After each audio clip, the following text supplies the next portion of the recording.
Bonjour à toi, c'est Mélissa de Mana Yoga. Alors, je suis avec toi aujourd'hui, mardi 26 mai 2026, pour la capsule de la journée, de la semaine. Alors, je me suis demandé qu'est-ce que j'allais bien pouvoir vous parler aujourd'hui et quelque chose est monté en moi me disant d'aborder ce sujet-là. Alors, c'est le sujet de la limite. L'exploration de la limite. Qu'est-ce que c'est ça, la limite? On a tous une limite. La limite, c'est quand c'est trop. Quand c'est trop, qu'est-ce que ça fait? Quand c'est trop, il y a une souffrance, il y a des douleurs. Donc, ce qu'on ne veut pas, c'est dépasser sa limite pour rejoindre une douleur ou une souffrance. Plusieurs élèves m'ont déjà dit dans les cours, ouais, mais c'est dur ça, c'est vraiment dur parce que certaines personnes ont plus de limitations physiques, que ce soit dans l'hyper-amplitude, l'hyperlaxité, que ce soit dans les contractures, que ce soit dans la mobilité de façon générale. Puis certaines personnes ont déjà des douleurs aussi qui sont présentes. Là, les douleurs qu'on ne veut pas avoir, c'est les nouvelles douleurs. Donc, c'est sûr que si quelqu'un vit avec de l'arthrose ou avec la fibromyalgie, par exemple, on est conscient qu'il y a des douleurs qui sont toujours présentes. Mais ce qu'on ne veut pas, c'est créer de nouvelles douleurs.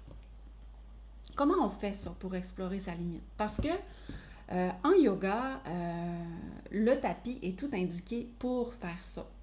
Donc, avec des postures, avec des asanas.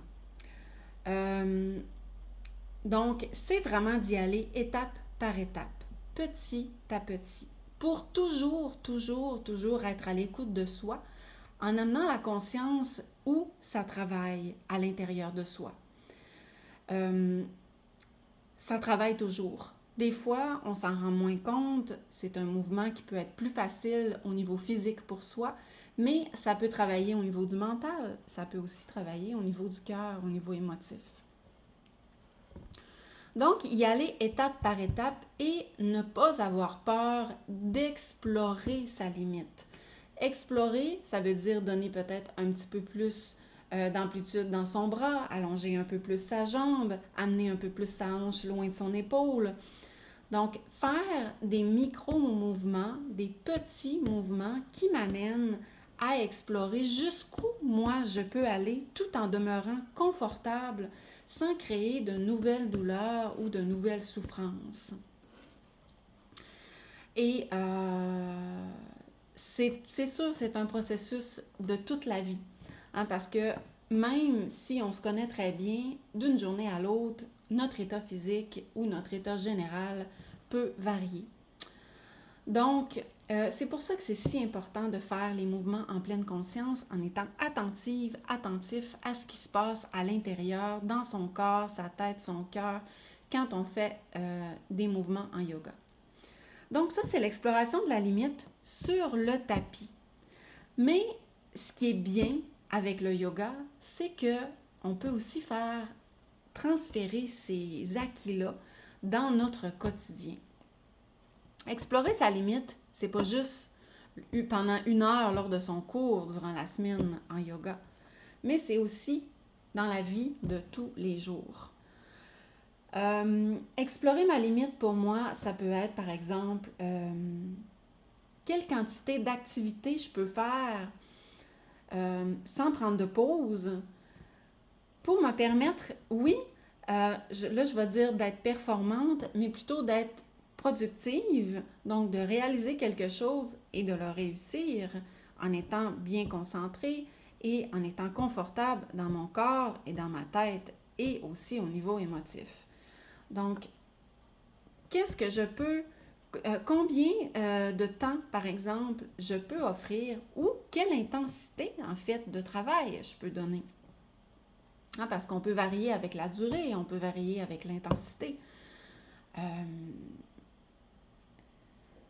Et à ce moment-là, ben, c'est l'apprentissage de soi qui se fait un petit peu plus de jour en jour.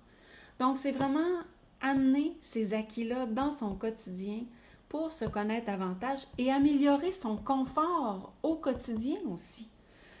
Et si on a besoin de prendre des pauses, de ne pas nécessairement voir ça comme négatif, mais plutôt d'accueillir ce que l'on est capable d'offrir, mais d'accueillir aussi sa limite pour être capable de recharger ses batteries et pouvoir faire les choses qui nous font vibrer, qui collent à nous, ou tout simplement réaliser notre journée dans les activités qui sont dites obligatoires, mais aussi essayer de trouver l'équilibre entre ces activités-là et entre nourrir son âme, entre nourrir sa vie sociale, sa vie amoureuse, donc sous tous les plans de sa vie.